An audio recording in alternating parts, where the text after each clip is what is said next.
Okay, down from the example, no? So, another example tayo para masanay tayo ng drills with a significant figure. So, letter A natin. So, ilang SF kaya siya? So, bilangin natin. All non-zero digits are significant. So, since 6, 2, and 8 is non-zero, that is, all are significant. So, ilang SF? That is 3 SF. So, rule number 1 yung i-apply natin. Number 2. 12,105.5. So, we consider the rule number 4. When a number has a decimal point, zeros to the right of a non-zero digit are significant, but those to the left are not. So, to the right is significant. So, itong 0.5 significant pa rin siya. So, that is ilang SF? 1, 2, 3, 4, 5, 6. That is 6 SF.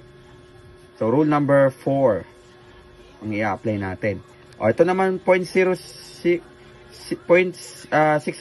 Ilang ano siya? SF siya. That is 3 SF. We consider only the non-zero to the left. So, yung 0 to the right, hindi na siya consider as SF. That is, we apply the rule number 4. 4,000. We apply the rule number, what? Number 3.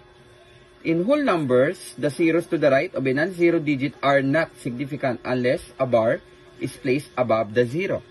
So that is, letter D, 1 SF only. Number 3. Ito namang 3,000 point.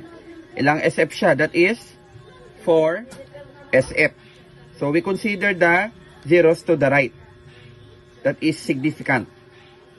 So, number 4. We apply the rule number 4. 1 simply means 1 SF because non-zero are significant. So, rule number 1, yung number, letter F. 54,000 bar 0000. So, we consider as ilang SF siya? That is 8 SF. Because, sabi nga sa rule number 3. In a whole numbers, the zeros to the right of a non-zero digit are not significant unless a bar is placed above the zero. That is, we consider the bar with a 6 zeros plus 2 non-zero digit that is considered as 8 SF. So, 6 plus 2 is 8 SF. Ito 52,009. Anong ilang SF siya? Ilan? That is 5 SF. We apply the rule number 2. Apply the rule number 2. Zeros between 2 non-zero digits are significant. That is 5 SF.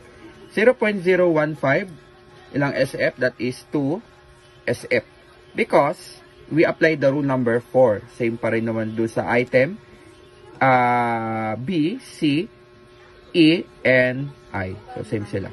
Ito naman, 0.10120. So, ilang SF siya? That is 5 SF. We apply the rule number 4 also. Kasi nga, sabi nga natin sa rule number 4 na yan, when a number has a decimal point, zeros to the right of a non-zero digit are significant. To the right are significant, but those to the left are not significant. So that is, we talk about the rule number 4. That is the topic of a significant digit. Okay, significant rules. So, ano lang natin, apply lang natin yung rules and din tayo malilito dyan sa pag-identify. Thank you.